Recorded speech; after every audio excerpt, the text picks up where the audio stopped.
You're going to start by pouring in 2 cups of all-purpose flour and 1 cup of white granulated sugar. Once you mix up the flour, you're going to pour in half a teaspoon of salt, and then you're going to put in your stand mixer and mix in 2 sticks of unsalted butter. It may look very crumbly, but if you squeeze it together, it should form a strong ball that looks something like this. Dump the dough into the prepared pan and, using the palms of your hands, pat it into an even layer, making sure to get the corners. Bake until the crust is golden brown, about 15 minutes.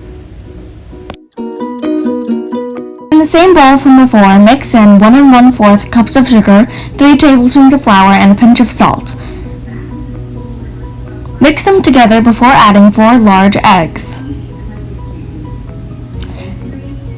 Next, mix in the pre-prepared lemon juice along with the zest of 1 lemon.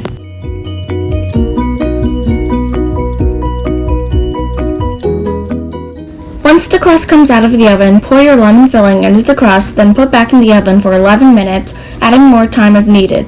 If the custard does not jiggle when coming out of the oven, then you know it's ready.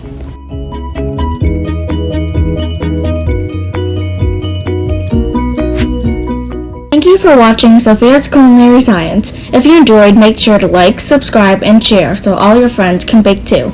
See you next time!